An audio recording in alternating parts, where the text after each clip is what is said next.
اللہ کے سوا کسی اور کی اطاعت جس سے اللہ کی معصیت لازم آتی ہو، شرک۔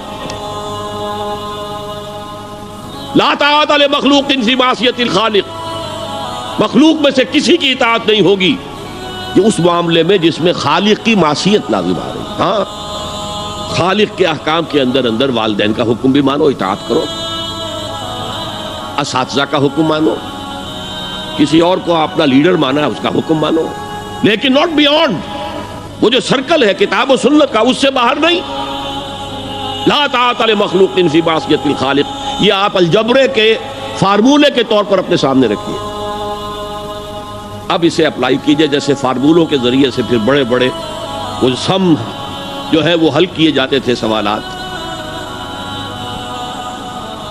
صبح کا وقت ہے، آنکھ بھی کھلی ہے، کوئی اذان کی آواز بھی کان میں آئی ہے، آپ کا نفس کہتا ہے ابھی سو جی۔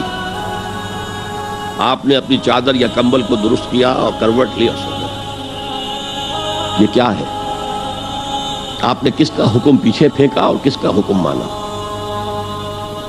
اللہ کے حکم کو پیچھے پھینک دیا، نفس کے حکم کو آگے رکھا۔ یہ شرک، اس شرک کو جاننے والے بہت کم ہیں۔ مولانا روم نے خوب کہا تھا، نفس ما ہم کم ترس فرعون نیست لیکن ایراعون نیست۔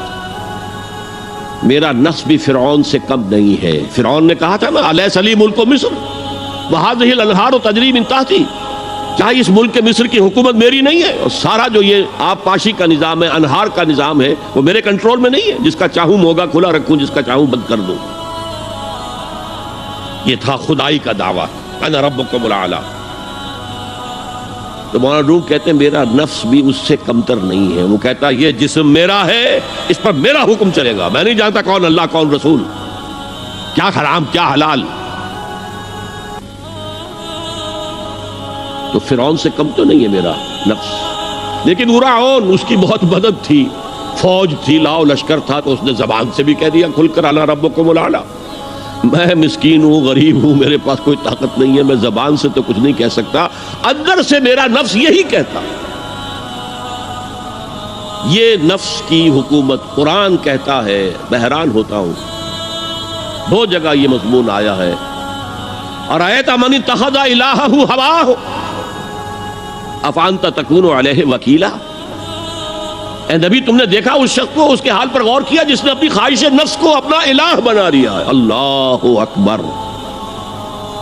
الہ، لا الہ الا اللہ، کلمہ توحید کا مرکزی لفظ یہاں آ رہا ہے، من اتخذ الہہ ہواہ، جس نے اپنی خواہش نفس کو اپنا معبود بنا لیا، الہ بنا لیا۔ افانت تکون علیہ وکیلا، کیا آپ ایسے شخص کی کوئی ذمہ داری لے سکتے ہیں؟ سود حرام ہوا کرے جی، حرام ورام، ہمارا دھندا جو ہے وہ آگے بڑھ نہیں سکتا، تو اللہ کے حکم کو پیچھے ڈالا، نفس کے تقاضے کو آگے رکھا۔ کون معبود ہے آپ کا؟ نام عبداللہ رکھیے، نام عبد الرحمن رکھیے، ہے عبد النفس، نفس کے بندے، نفس کے غلام۔ یہ میں نے یوں سمجھیے کہ جیسے میں نے ہجرت اور جہاد کی ڈیفینیشنز کی تھی۔ ہجرت کا بیس کیا ہے؟ پوچھا گیا ایو الہجرت افضل یا رسول اللہ، اے اللہ کے رسول بتائیے سب سے اعلیٰ ہجرت کون سی ہے، افضل؟ فرمایا ان تہجر ما کرہ ربک، ہر اس چیز کو چھوڑ دو جو تمہارے رب کو پسند نہیں۔ آج رات ہی سے آپ ہجرت شروع کر سکتے ہیں۔ جائزہ لیجئے کیا کیا چیزیں میری زندگی میں خلاف شریعت ہے، جو اللہ کو ناپسند ہے، فیصلہ کیجئے کہ آج کے بعد نہیں ہوگی، ہجرت شروع ہو گئی، افضل الہجرہ، سب سے افضل ہجرت شروع ہو گئی۔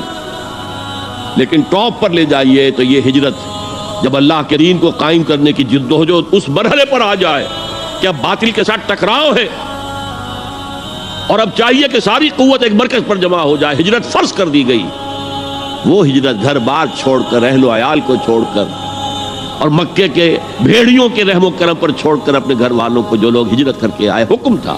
ہجرت مدینہ فرض تھی، ہجرت حبشہ فرض نہیں تھی، صرف اجازت تھی کہ جن سے سختیاں نہیں جھیلی جا رہی مزید وہ چلے جائیں۔ تو ہجرت کا یہ ابتدائی نقطہ، انتہا یہ۔ جہاد المجاہد من جاہد نفسہ، جہاد تو یہاں سے شروع ہو گیا، اپنے نفس کے خلاف جہاد کرنا۔